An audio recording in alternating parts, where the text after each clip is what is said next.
தாமே உங்களுக்கு ஒரு அடையாளத்தை கொடுப்பார். இதோ ஒரு கன்னிகை கர்ப்பவதியாகி ஒரு குமாரனை பெறுவாள். அவருக்கு இம்மானுவேல் என்று பெயரிடுவாள். ஆமென். ஹல்லேலூயா. ஹல்லேலூயா. ரொம்ப அற்புதமான ஒரு வார்த்தை. என்னன்னா இம்மானுவேல், நமக்கு ஒரு தேவன் கொடுக்கப்பட்டிருக்கிறார். அவர் எப்படி இருப்பார்னா இம்மானுவேலரா இருக்கிறார். இம்மானுவேலுக்கு என்ன அர்த்தம் அப்படின்னா நம்மோடு கூட இருக்கிறவர் அப்படிங்கிறது தான் அர்த்தம். அப்ப இதுக்கு முன்னாடி ஆண்டவர் இல்லையா அப்படின்னு பார்த்தா நம்மோடு கூட இல்ல, நம்மை காண்கிறவராய் ஆண்டவர்.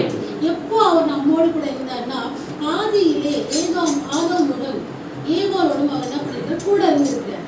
ஆனா ஒரு பாவம் வரும் பொழுது ஏன்னாச்சு அந்த செப்பரேஷன் வந்து அது எப்போ ரெட்டிஃபை ஆகுது அப்படின்னு சொன்னா ஆண்டவர் பூமியில வரும் பொழுது அப்போ ஆண்டவர் இனி என்ன பண்ணுவாங்க, மக்களோடு மக்களா அவருடைய பிள்ளைகளோடு அவர் ஒரு தேவனா என்ன பண்றாரு, பூமிக்கு வருகிறார் அப்படின்ற ஒரு காரியத்தை நமக்கு நினைவுபடுத்துறதா கிறிஸ்துமஸ். கிறிஸ்துமஸ் அப்படிங்கிறது தேவன் நம்மோடு கூட இருக்கிறார், தேவன் என்னோடு கூட இருக்கிறார்.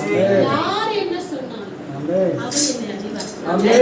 சபையெல்லாம் சில தவறுகள் செய்யும் போது சொல்லுவாங்க, முன்னெல்லாம் ஆண்டவர் இப்படி பண்ணணும்டா அப்படின்னு. ஆனா அந்த மனசு சொல்லுவார், ஏன் ஆண்டவரை பத்தி எனக்கு தெரியும், என்னை பத்தி அவருக்கு தெரியும், அவரை பத்தி எனக்கு தெரியும், நீ எதுக்கு என்ன பண்ற, நீங்க அது சொல்ல வேண்டிய அவசியம். ஏன்னா அப்படி ஒரு ரிலேஷன்ஷிப் நமக்கு ஆண்டவருக்கும் எப்பவுமே இருக்கிறது. ஹல்லேலூயா.